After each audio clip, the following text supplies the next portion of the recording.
Shy Waitress tried to hide her scar on her face, until a millionaire took her hand and said, "You're beautiful." "I am sorry, I will get someone else to serve you," Mia stammered, her voice barely above a whisper. "Wait," the man said calmly, lifting his eyes to meet hers. His gaze was steady, intense, almost disbelieving. "Those eyes? I have painted those eyes before, years ago." Mia froze. For a second, the background hum of the diner, the clinking dishes, murmuring conversations, and soft sizzle from the open kitchen faded into silence. She blinked rapidly, unsure whether to run or apologize again. Her fingers gripped the edge of the notepad tighter, knuckles turning white. The man at table 7, sitting by the window where the morning sun cast soft rays through dusty blinds, wasn't like their usual customers. He wore a navy coat, expensive yet unpretentious, and carried a worn leather sketchbook beside his cup of black coffee. His face was familiar, in the way someone who appeared in magazine interviews or art catalogs might be, but Mia didn't have time for art. She barely had time for herself. "I think you're mistaken, sir," she said softly, trying to mask the tremor in her voice. "Excuse me, I really have to—" "I am not," he replied, gently but firmly. "You do not forget a pair of eyes like that." She turned without another word, walking briskly toward the kitchen door, her long brown hair falling like a curtain to hide the left side of her face. She knew the strand was out of place, felt the faint pull of it where the clip had come undone earlier. But she didn't stop to fix it. Her heart pounded wildly. He could not have seen it. He could not know. The diner was a narrow, old-fashioned place tucked into the edge of a quiet street. Its charm lay in its simplicity. Red leather booths, faded photos of past patrons on the walls, and a jukebox that only played old country songs. The regulars came for the coffee, but stayed for the comfort. Mia had worked here for almost 4 years. She knew every creaky floorboard, every face that came through the front door. She also knew how to make herself invisible. She had perfected the art of gliding between tables, eyes always cast downward, voice polite but distant. She never lingered too long. If a customer looked at her too closely or asked about her past, she found a reason to switch shifts, clean something in the back, or send one of the other girls to cover her table. There was a rhythm to it, a safety, a pattern. But the man at table 7 had broken it in 2 sentences. In the kitchen, Mia leaned against the counter, trying to catch her breath. Sarah, the cook, glanced up from the grill and raised an eyebrow. "You all right, hon? You look like you've seen a ghost." Mia shook her head quickly. "No, I need a second." Sarah said nothing more, flipping a pancake with the ease of someone who had been doing it for 20 years. Mia closed her eyes, but all she could see were his, those eyes. I have painted those eyes before. It couldn't be true. And yet, deep inside, beneath the part of her that had spent years hiding, something stirred, a memory almost, a faint echo of something lost. Back at table 7, Ethan sat still, fingers idly tracing the spine of his sketchbook. He had come to the diner on a whim. Driving through the quiet part of town, his eyes had caught the flickering neon sign in the window and something had drawn him in. Maybe it was nostalgia. Maybe it was fate. He had not meant to say anything. He had come in hoping to disappear for a few hours, drink his coffee in peace, maybe sketch the trees outside the window. He certainly had not expected to see her. Not her, exactly, but the girl whose eyes had haunted him for years. He had painted those eyes once. Not from memory, not from life. They had come to him in a dream, or maybe in a moment of solitude, years ago, when he was chasing something real on canvas. The painting had never been finished. It had sat on the easel in the corner of his studio, gathering dust and shadows, until now. Now, sitting across the room from him, was the living image of that dream. But she was more than that. She was real, fragile, wounded, and hiding behind that curtain of hair like it was the last wall she had left. Ethan was not a man easily shaken, but he knew instinctively that this was no coincidence. Mia did not return to the table. Instead, Tom, the other server, brought over the check, awkwardly glancing toward the kitchen as he set it down. Ethan did not touch it. He opened his sketchbook, flipping to a blank page. Slowly, his pencil moved, a curve of hair, the hint of a gaze hidden behind it, and in the center, the eyes. Those eyes.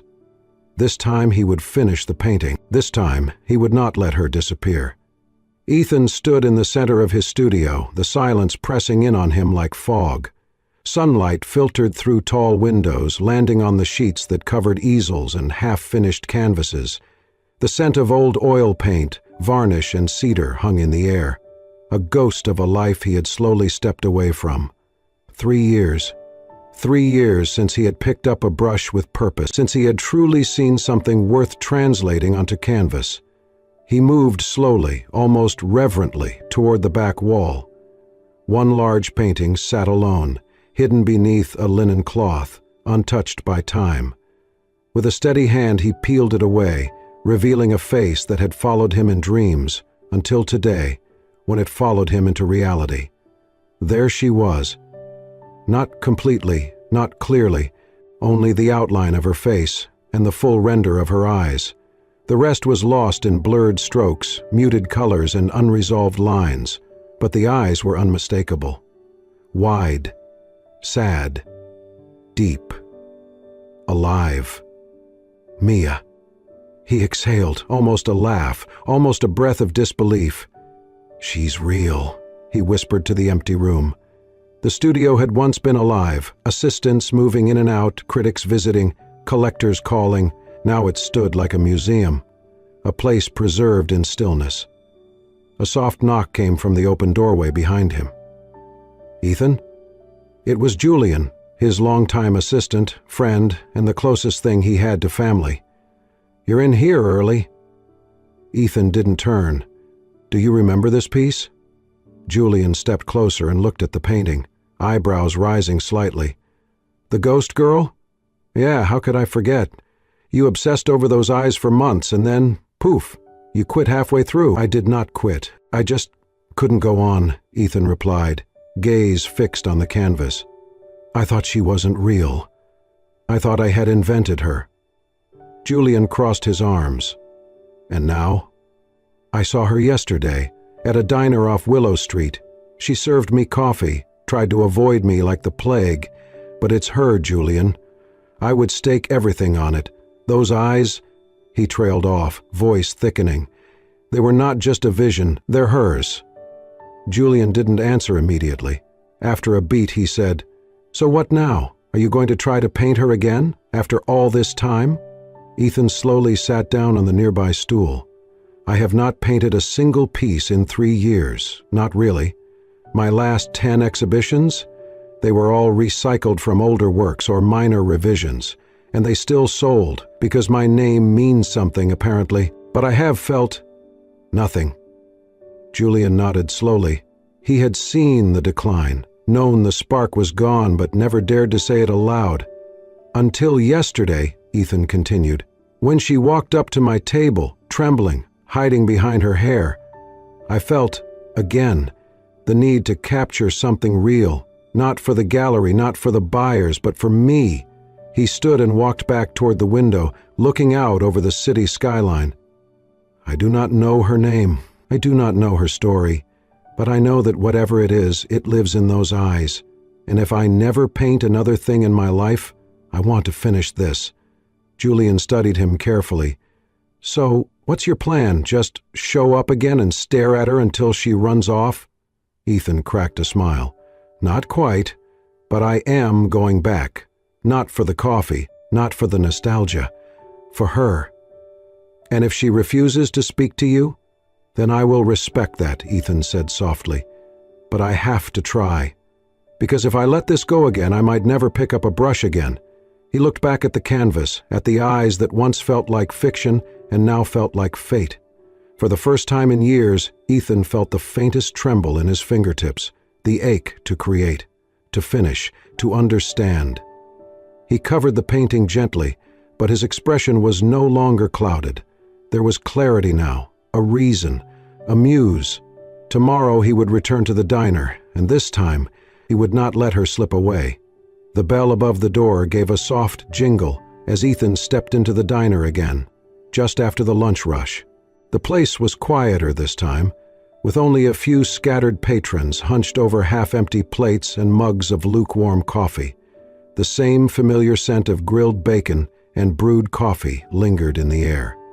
He chose the same table, by the window, where the afternoon light filtered in with a gentle warmth. He did not bring a sketchbook this time, only himself. Behind the counter, Mia hesitated when she saw him. She had been hoping, irrationally, that he would not return. Her chest tightened, but her feet moved anyway. It was her section, and she had long ago accepted that part of her job was swallowing fear like a second cup of coffee. She approached cautiously, notepad in hand, hair carefully swept over her left side like always. "Hello again," Ethan said, his voice calm and kind. Mia gave a small nod, not meeting his eyes. "Can I get you something?" "Same as last time. Black coffee." He paused. "Unless you recommend something else." She almost smiled, but caught herself. "The blueberry pie is good today." "Then I will trust you," he replied. "Pie it is." She scribbled down the order and turned to leave, but Ethan gently added, "I am sorry if I made you uncomfortable before. That was not my intention." Mia paused. That voice, so steady, so sincere, it caught her off guard. She gave a brief, polite nod, but still did not look at him directly. "It's okay, I'm used to it." Ethan frowned slightly but said nothing more. She returned with his order a few minutes later, setting it down with careful precision. "Here you go," she said softly. He looked up at her, searching her face, trying to find the courage to say something more.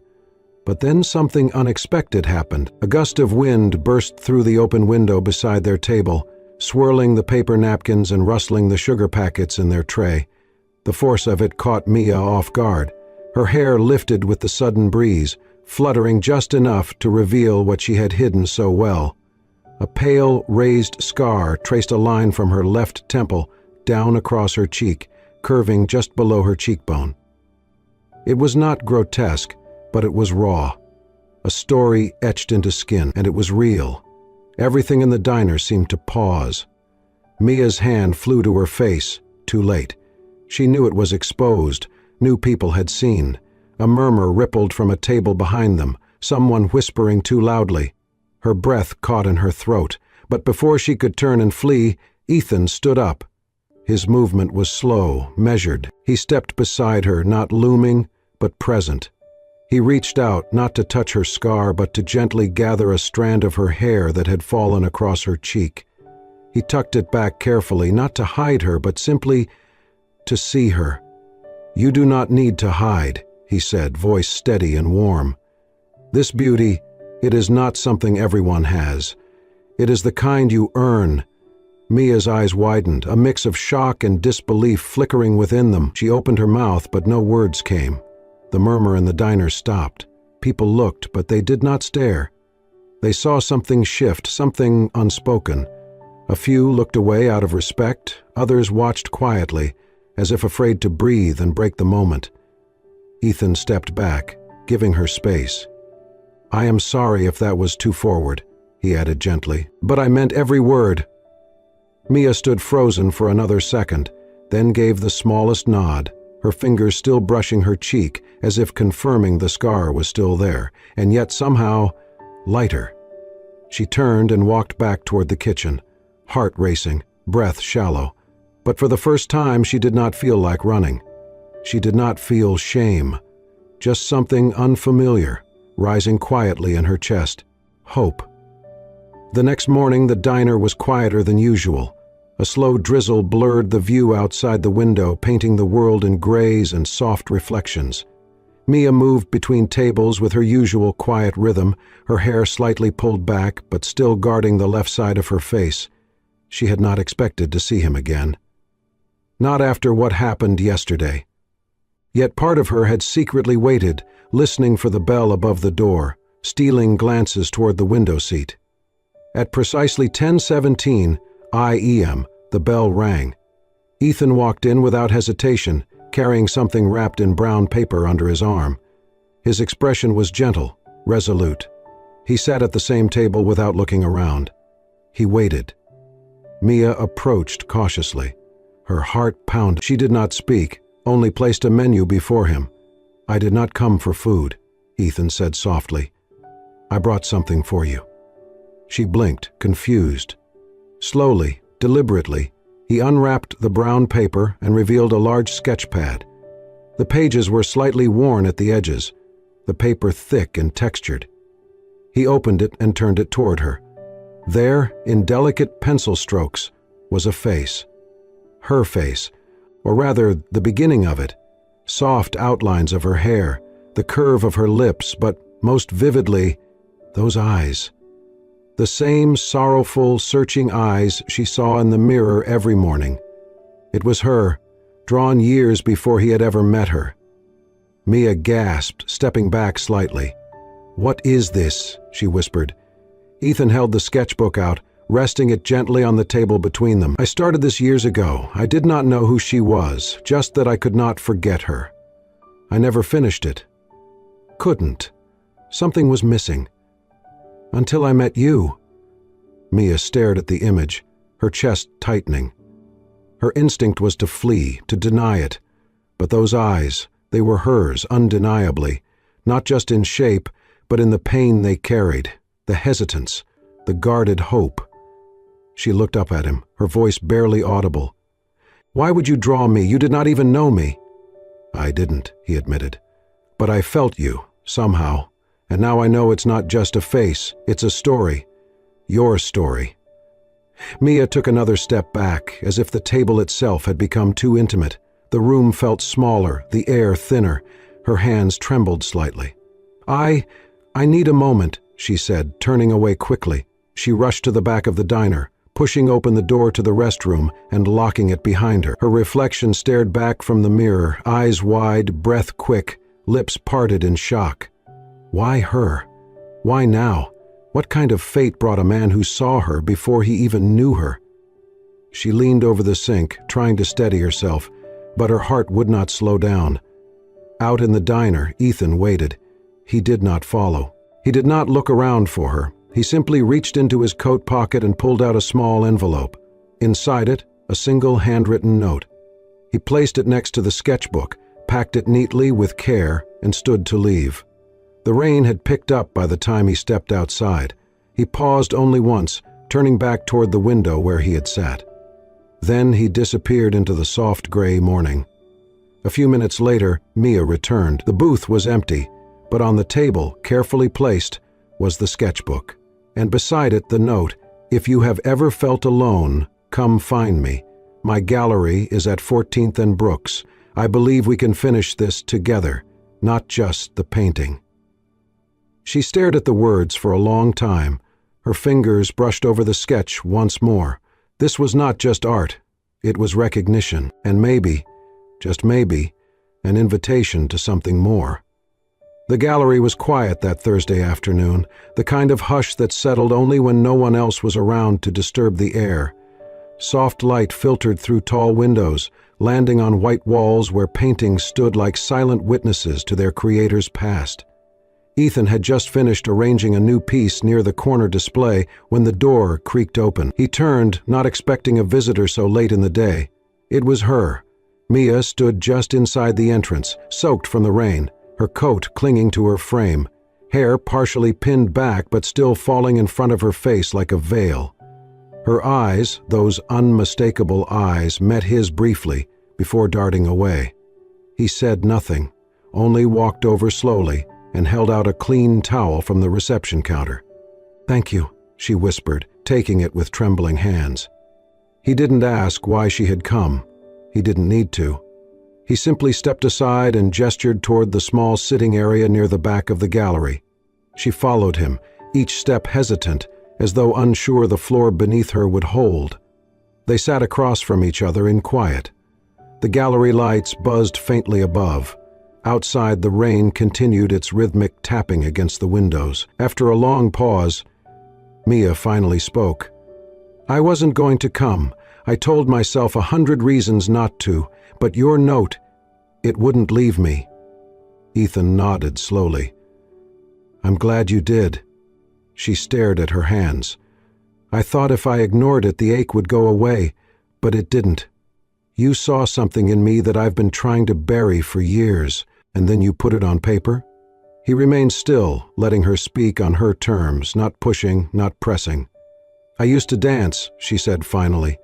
Ballet, since I was 5. It was everything.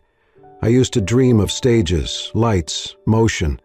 It was the only time I felt seen. She paused, her throat tightening. One night when I was 15, our house caught fire. Electrical fault, they said. My parents tried to get me out, but I had passed out in my room. I was pulled out unconscious by a neighbor. She lifted her hand slightly toward her face, not touching the scar, but tracing its path in the air. This happened then. My father, he could not look at me the same after. My mother tried to pretend nothing changed, but everything did. Ethan's hands tightened slightly in his lap. She saw it and softened her voice. I stopped dancing. Kids at school stared, whispered. People said it wasn't that bad, that it would fade. But it didn't. Neither did the way they looked at me. Her voice dropped to a whisper. I started hiding. Behind hair, behind silence. I moved out as soon as I could. I got the diner job because they didn't ask questions. She looked up at Ethan, her eyes full of something deeper than sorrow, resignation, weariness, but also hope. And then you sat in my section. And suddenly I wasn't invisible anymore. Ethan leaned forward, elbows resting on his knees, his gaze never wavering. I do not see your scar when I look at you. I see the fire you walk through. Mia blinked quickly, eyes stinging. You don't flinch when you look at it. That's rare. It is not something to flinch at, he said gently. It is a story, yours. And it deserves to be seen. Silence settled again, but it was softer now, familiar. Then Ethan reached behind the chair and pulled out the unfinished canvas, the painting he had kept hidden for years. I want to finish this, with you, if you're willing. Mia hesitated, then stood slowly and walked over to the easel. She looked down at the face, her face, drawn with reverence and vulnerability. She reached out and traced the outline of the eyes with one fingertip. A tear fell before she could stop it. Okay, she whispered. Ethan looked up. You'll sit for me? She nodded. Yes, but only if you promise you won't hide the scar. He stood and stepped beside her. I never intended to. For the first time, she smiled without reservation, and somewhere in that quiet gallery, surrounded by shadows and light, 2 broken pieces began to find their way toward being whole. The studio transformed in ways neither of them expected. What once was a place of silence and solitude became, slowly, a space of quiet connection. Mia arrived every morning at 10 sharp, her step still tentative at first, her voice soft. Ethan would greet her with a gentle nod, always the same calm tone, never rushing. She sat on the stool in the center of the room, surrounded by canvases, natural light pouring in from the high windows. At first, her shoulders were stiff, her gaze hesitant. But Ethan never asked her to pose a certain way. He let her be, let her breathe, and with time, she relaxed. Ethan never spoke of the scar. He never asked how it felt, never inquired about the pain. But what struck Mia most was that he never looked away from it either. His eyes met hers with unwavering respect, and when they wandered, they never flinched from the line etched across her cheek. He saw it, but more than that, he saw her. Each session was a study in trust. Ethan painted her not just with strokes, but with reverence. He captured the light that danced across her skin in the late afternoons, the subtle twitch of her lip when she was thinking, the way her eyes softened when she forgot she was being watched. Still, something in the painting eluded him. Every night, Ethan stared at the canvas and felt the faint tug of incompletion. The form was there, the emotion, but not the soul. It needed something delicate yet undeniable. One morning, he met her at the door with a quiet smile and no brushes in hand. "Come with me," he said. She followed him around the back of the studio, where a small garden bloomed behind a wooden gate. It was modest, slightly wild, with tall stalks swaying in the breeze and flowers blooming in no particular pattern. He knelt beside a patch of violet-tinted daisies and gently plucked one. Then he turned to her and stepped close. Her breath caught as he tucked the flower into her hair, just above her left ear, right next to the scar. "This flower," he said, his voice barely above a whisper, "grows where the soil is poorest. Where most things give up, it begins to bloom. It is not beautiful in spite of where it grows, but because of it." Mia blinked, trying to steady her heartbeat. "It reminds me of you," Ethan added. She said nothing, but her throat tightened. That afternoon, while she sat once more beneath the studio's soft golden light, Ethan finally saw what the painting needed. He returned to his canvas with a reverence that was almost sacred. This time, he did not avoid the scar, he defined it. He shaped it with care, not harshness. He gave it texture, a presence, a story, and beside it, in the hair that swept away from her face, he painted the small purple flower. It sat gently, like a quiet crown, a declaration not of perfection, but of perseverance. When Mia saw the nearly finished portrait a few days later, she stood in silence for a long moment. Her hand rose slowly, fingertips trembling as they hovered just above the canvas. There she was. Her, not the version she had tried to hide, not the edited reflection she practiced in mirrors.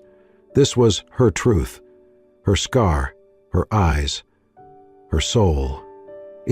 She started, but the words tangled in her throat. Ethan stood beside her, saying nothing. Finally, she whispered, "It's me." He handed her a glass of water. Their fingers brushed. She looked down, startled by the sudden warmth, but his hand didn't pull away. Instead, it held hers gently, grounding her. "I have never painted anyone like you," he said softly. "You are the most beautifully imperfect soul I have ever known."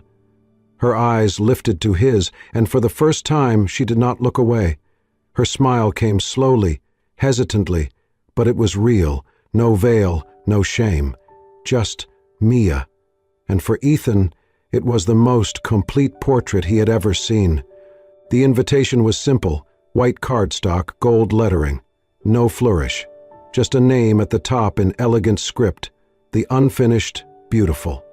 Below it, the date, time, and the address of Ethan's gallery. Mia stared at it for a long time. "It should be your night," she had said to Ethan when he first brought it up. "Your work, your story."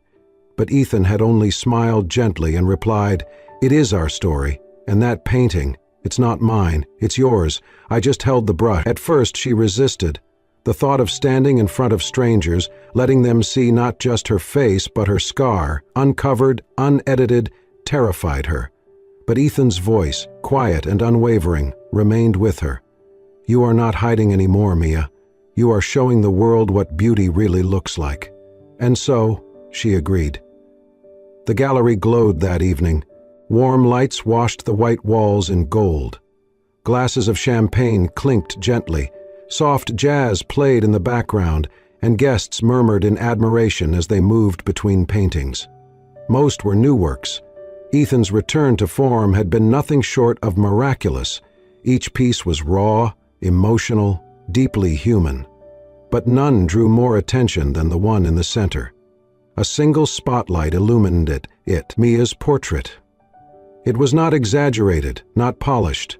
Her eyes looked straight ahead, unflinching. Her smile soft but honest. The scar traced her cheek in all its truth, and nestled in her hair, just beside it, was the painted bloom of the purple daisy. People did not speak much in front of it. They stood, they stared. Some turned away with tears in their eyes. Others returned to it again and again, drawn back by something they couldn't quite name. Mia stood quietly in the back at first, uncertain, hidden in a soft navy dress with her hair pinned loosely, fully pinned back. Her scar was visible, and for once it was not the first thing she thought about. Ethan approached beside her. "You okay?" he whispered. She took a shaky breath, then nodded. "I think so."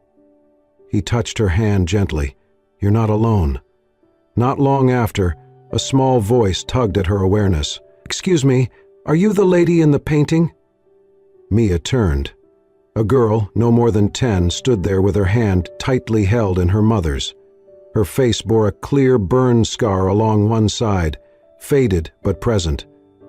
Mia knelt to her level, heart pounding. "Yes, that's me." The girl looked at her for a long time, then reached forward and hugged her. Mia's breath caught. The girl whispered, "I have a scar too. I always hide it. But you made me feel pretty." Mia closed her eyes, arms tightening around the child. Her throat burned, her eyes stung. When they pulled apart, the girl's mother mouthed, "Thank you," before they turned and walked away. Ethan came to her side again, slipping his hand into hers, grounding her as the emotions threatened to overflow. Mia wiped her eyes, looking up at the painting once more. The girl had seen something in her she had never dared see in herself, and in that moment something clicked into place. Ethan leaned in close, his voice low, his breath warm against her ear. "Now do you see?" he murmured. "You are the most beautiful thing I've ever created." She turned to him, a tear tracing down the same cheek the scar lived on. He raised one hand, gently brushing her hair behind her ear. Then, with infinite tenderness, he pressed a soft kiss to the scar at her temple. It was not a kiss of sympathy, it was reverence. Mia let out a soft laugh through her tears. "You really do see me, don't you?" "I always have," he said. They stood there, hand in hand, beneath the soft lights and the eyes of silent paintings, and for the first time in her life, Mia didn't feel unfinished. She felt whole. The bell above the diner door rang one last time as Mia stepped out, her apron folded neatly over her arm.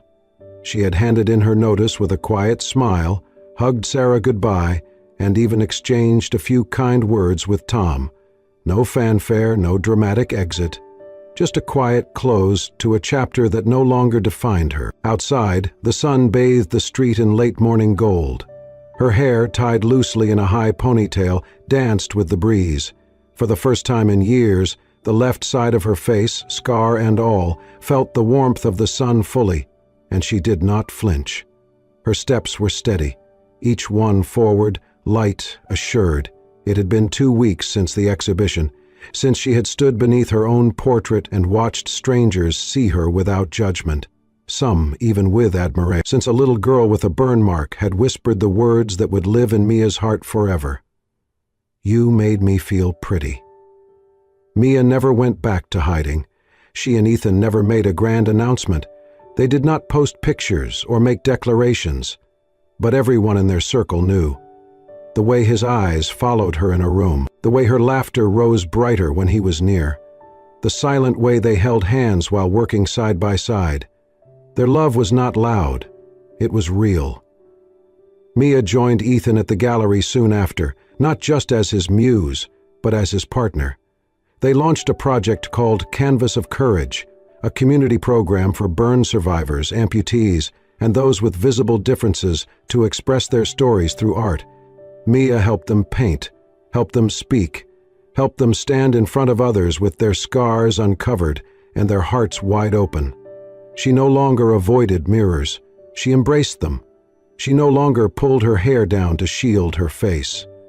She let it fly, and on that bright morning as she crossed the street on her way to the gallery, a little boy sitting on a park bench caught her eye. He looked up from a coloring book, his tiny arm bandaged, his face curious. Mia smiled at him, wide and full of life. The boy hesitated, then smiled back. It was a small thing, but for Mia, it meant everything. She kept walking, her heart full, her chin high, her past no longer something she needed to bury. The world had not changed, but she had, and in the quiet of that realization, she finally understood something Ethan had once whispered in the gallery, when the lights were dim and only the two of them remained. "You were never unfinished," he had said. "You were just waiting to be seen." And now, she was. Thank you for joining us on this emotional journey of healing, courage, and quiet love. Mia's story reminds us that true beauty lies not in perfection, but in the resilience of the human spirit, and that sometimes the scars we hide are the most powerful parts of who we are. If this story touched your heart, inspired you, or made you see the world a little differently, we invite you to become part of our growing community. Subscribe to Soul Stirring Stories channel for more heartfelt, real-life tales that move your soul, and stay with you long after the story ends. Because here, every story heals, every story matters. And maybe, just maybe, your story is next.